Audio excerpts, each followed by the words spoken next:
Have you ever walked into a room, um, full of people, maybe a big conference, a team meeting, even just the office floor, and despite being surrounded, felt that distinct pang of being completely alone? Yeah, like you're physically present, but mentally you're just scattered, disconnected. Exactly. It's a feeling the sources we're looking at today describe really vividly, being surrounded yet alone, caught in what they actually call an illusion of togetherness. You're there, but you're not really connected to the people or the moment. Mm-hmm. It's a common feeling, unfortunately. Absolutely. And this isn't just like a casual observation. Our deep dive today is into some really compelling material, specifically presentations and speeches shared within the U.S. Space Force environment. Right. It tackles a critical topic for military life, and frankly, for life everywhere right now, resilience. But it asks, why the traditional approach seems to be falling short for so many people, especially relevant today, focusing on building resilience across the force. Exactly. Yeah. We're going to unpack why these insights suggest, pretty strongly actually, that the old way of doing resilience is not working for a lot of folks, Yeah. and explore what they identify as the truly crucial, often missing element: connection. So the mission really is to see how building intentional connection to yourself, your mission, and each other can fundamentally change how individuals and teams perform. Helping them truly thrive, Yeah. not just survive under what can be immense pressure. Okay, let's dig into that feeling of disconnection first, because the sources, they paint a really clear picture of what this looks like on the ground. Yeah, we do. It's those conference rooms where everyone's mentally scattered, Right? checking email instead of engaging. Uh-huh. Or, those 1,000 small disconnections, Yeah. they mention emailing someone who's literally 20 feet away. Right. Or meetings that prioritize status, not substance. After-action reviews that meticulously detail technical failures but completely miss how people are actually doing. And you see leaders, often with, good intentions, trying what the sources call these surface-level fixes. Yes. The pizza parties. The pizza parties, the mandatory team-building events that feel like, well, mandatory fun. And as one source dryly observed, often they're all mandatory, no fun. They just don't touch the core issue, do they? Not at all. Because the core issue isn't a lack of snacks, right? It's a fundamental human need going unmet. And the cost of this disconnection, well, it's incredibly high. Yeah, the sources link it directly to retention issues. They cite that classic line, people don't leave bad jobs, they leave places where they feel unseen and unvalued. And it hits performance, too. They note that teams fall apart under pressure without connection. You just don't have that glue. And you miss critical insights, spotting problems way too late, because that layer of human awareness, it just isn't there. Mm-hmm. There's a quote from one of the sources that just, wow, it hit me like a truck. It captures the heart of it. I can handle long hours and pressure. What I can't handle is feeling like a cog in a machine that doesn't even know I exist. Oof. Yeah. That's powerful. It's not about being soft. It's about the human cost of being invisible, essentially. Exactly. And it speaks to the limits of resilience if it's seen purely as like an individual trait. Which brings us to the critique of the traditional approach. Right. That traditional model. Traditionally, especially in a military context like the Space Force, resilience training often focuses on the 4 traditional pillars: physical, mental, emotional, spiritual. You know the drill: stay fit, train your mind, manage your emotions, find your anchor. And look, to be clear, the sources aren't just dismissing these. They absolutely acknowledge these pillars have real value. Physical fitness does relieve stress. Mental toughness helps you push through challenges. They're important components, no doubt. But here's where it gets really interesting and frankly a bit concerning based on these insights. Yeah. The sources give these anecdotes, these stories, of individuals who seemingly aced all 4 pillars, but still struggled profoundly or burned out completely. Yeah, like the story of the chief. Physical specimen, apparently, never missed a workout, super disciplined. But then, as the source says, then he broke. Wow. Or the major, who checked every single box on every resilience training module, did everything right, but still felt something was missing, a deep lack of purpose or connection that the training just didn't touch. And the civilian who checked all boxes for well-being, but still felt like a failure internally when facing real challenges. So you can look great on paper, meet all the standards, tick all the boxes, but internally, you could be crumbling. Exactly. And that highlights the core flaw the sources identify: treating resilience as a solo endeavor, a solo approach that falls short. It puts all the burden of resilience solely on the individual, focusing only on personal coping skills. while completely missing the systemic and relational factors, the environment, the connections, which are fundamental to human well-being and performance under stress. And this is precisely why they state so clearly the old way of doing resilience is not working. It's incomplete. It ignores a critical human need. It is incomplete because it forgets that we are fundamentally wired for connection. The sources don't frame this as some soft skill. They call it a biological imperative. And, crucially for this context, mission essential. Mission essential. That's Yeah. a powerful reframe, isn't it? It's not just nice to have, it's necessary for the mission itself. And they argue that ignoring this fundamental need has created a silent epidemic. Workplace isolation, purpose deficit, and a belonging gap. These huge holes in our work lives. Which brings us to their redefined view of resilience. It's not just about enduring hardship. I mean, that's part of it, yes, but it's about staying human while you endure. Shifting from a purely technical focus to understanding the essential interplay of the human plus technical elements, you need both. And connection is presented as the missing force multiplier, a true performance multiplier. Right. It's the element that allows people and teams not just to endure, but to actually thrive under pressure because they feel supported, seen, connected. And this leads to the specific methodology they propose, something called connective sense-making. They describe it as a simple methodology, but one that's incredibly powerful for intentionally building these crucial bonds systemically. Connective sense-making. Okay, so it focuses on building 3 foundational connections. These are presented as like the base layer, right? The others build on these. Exactly. The first is connection to self. Now, the sources are very deliberate here. They say this isn't just self-help fluff. Right, not just buzzwords. No. They frame it as having operational clarity. It's about connecting deeply with your values, your strengths, and critically, your purpose, what they call your why. And why is that operational? How does knowing your why help on the job? Well, they explain that when you understand your core values, your values-based decisions hold firm and clear, especially when you're under extreme pressure. Okay, that makes sense. And knowing your strengths helps you understand precisely how you can contribute more precisely to the team, especially when roles shift or things get chaotic. And purpose. And having clarity on your real purpose allows you to lead with conviction, not just compliance. The sources note that you can often spot high-performing leaders because they know their real why. It's not just the official line. There's that fantastic story they share, right, about the chief. Oh yeah, the chief. After 22 years, still full of energy and purpose, they ask him why he was still so driven. And he didn't give some generic answer about rank or duty. No, he said, and this is a direct quote, "I'm not managing personnel. I'm taking care of the people who keep satellites flying. Those satellites guide weapons. Those weapons protect soldiers. And those soldiers come home to families. I'm in the family business with extra steps." Wow. The family business with extra steps, that is such a profound connection to self, values, purpose, all framed in terms of the ultimate impact. It makes the work deeply personal. It really does. And to help cultivate this, the sources suggest asking yourself these strategic questions, not just once, but regularly. Right. Why am I here? What value do I bring?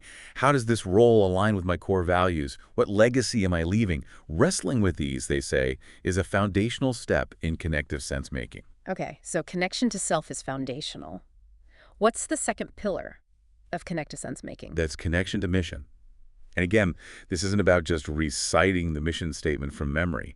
It's about going beyond memorization. It's internalizing the purpose, right? Your piece of your impact. Exactly, making that critical shift from compliance to commitment. I love that phrase, from compliance to commitment. What does that actually sound like in practice, though? How do you know? Well, the sources say you can actually hear the difference. They contrast the checklist voice, flat, just listing tasks, procedures, with the champion voice. The champion voice. Which speaks with personal investment, energy, and it inspires others because they've truly connected their role to the outcome.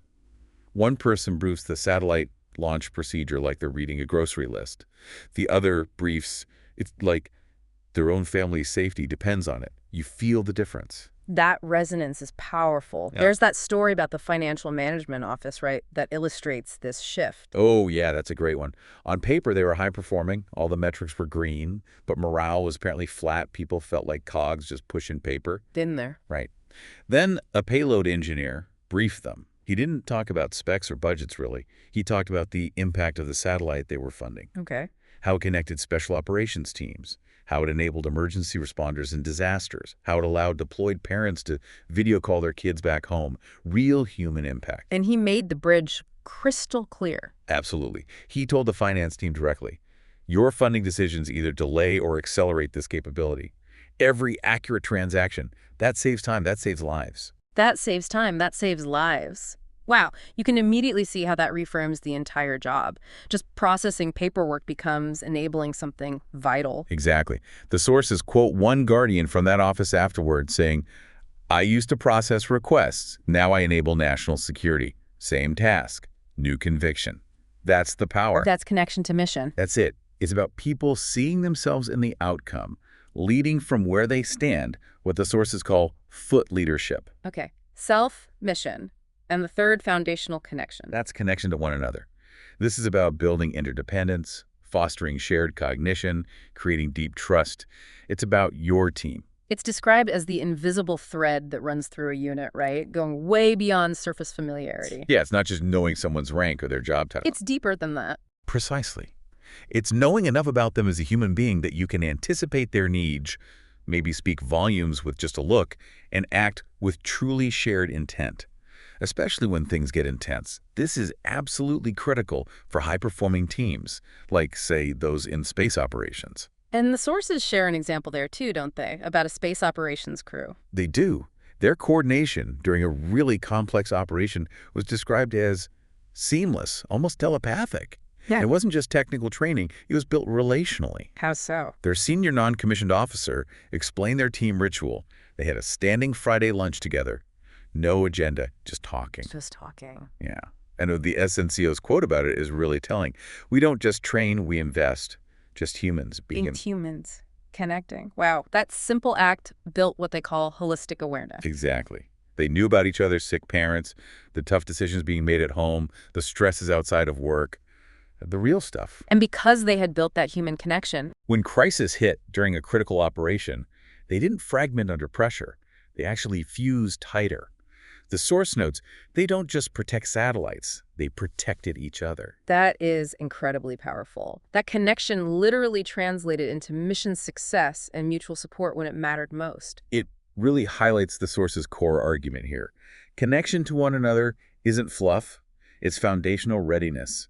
It leads directly to mission assurance, personnel retention, and operational agility. It's practical. So, okay, if connective sense-making is the methodology and it builds these three foundational connections to self, mission, and one another, how do you actually do it? What are the practices? Well, the sources outline three universal practices behind this method, behind the magic. Intentional attention, meaningful conversation, and appropriate follow-up. Intentional attention. That feels like the polar opposite of being mentally scattered in that conference room we talked about earlier. It is. It's about consciously choosing where to focus your awareness on the human dynamics, the underlying currents, not just the tasks on the surface. And meaningful conversation. Going beyond transactional talk, asking better questions, listening deeply. And appropriate follow-up. Closing the loop, showing you heard, showing you care, taking action if needed. It builds trust.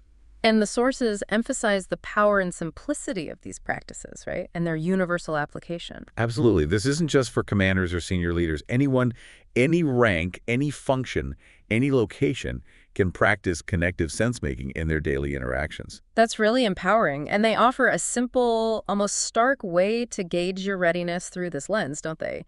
What they call the real readiness test. Yeah, these questions aren't about your individual training records. They're about the actual strength of your connections. They're quite direct. Okay, let's hear them. They pose these directly to you, the listener. Ask yourself, when did you last have a real conversation with someone 2 levels removed from you, up or down the chain?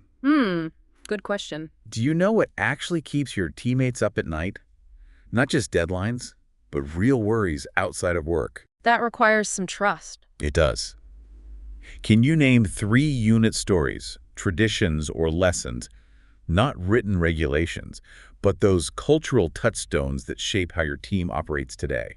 The unwritten rules, the culture. Exactly. And perhaps most critically, if you needed help tomorrow, human help, not official resources who outside your formal chain of command would answer without hesitation. Wow, those are incredibly revealing questions, aren't they? They expose a potential readiness gap that, as the sources are really quick to point out, no amount of checking resilience boxes or individual training alone can possibly fix. Yeah.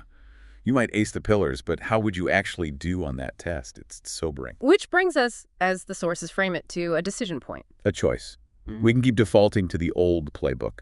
Individual focus, pillar-based metrics, checkbox-driven training, the familiar way. And the predictable results of that playbook are pretty clear from the sources. Burned out guardians and airmen meeting standards but losing their spark. People who are physically present, mentally checked out.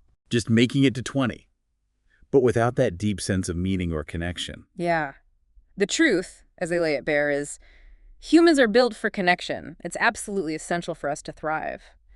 But we also fear the vulnerability that building real connection requires sometimes. In our large systems, while efficient for scale, sometimes struggle to nurture that fundamental human need. They're not always designed for it. But the central message, particularly pertinent for, a resilience-focused conversation like this one, maybe especially on a resilience day, is that resilience doesn't start with technique. Right. It doesn't start with checking boxes or just relying on solo grit.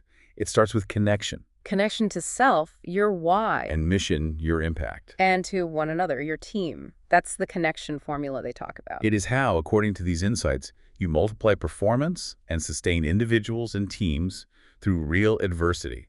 It's the path to not just surviving, but truly thriving. The sources seem crystal clear that the question isn't if connection matters anymore. No, they argue that's basically settled science, neuroscience, leadership science, lived experience. It all points the same way. The real question they leave us with, and maybe leave you with, is, are you willing to do something about it? Yeah. It's about seeing that the power to build connection is often already been within reach, right there in our daily interactions, and just choosing to make it intentional. So this deep dive into material from within the U.S. Space Force environment really makes a compelling case, I think, that true resilience, especially in these incredibly demanding fields, isn't just about individual strength. No, it's fundamentally about intentional, meaningful connection to ourselves, to our mission, and perhaps most powerfully to each other. So maybe consider this as we wrap up. Reflect on your own moments of navigating pressure or adversity. Perhaps your strongest moments weren't those solo victories achieved through just your individual resilience pillars. But maybe there were times when you felt truly connected and supported by others. Or maybe think about which of those real readiness test questions felt the most challenging for you to answer honestly right now. And maybe ask yourself why that might be. It's really an invitation, isn't it, to look at your own readiness and the readiness of your team through this vital lens of connection and perhaps see something incredibly important that was there all along, just waiting to be activated.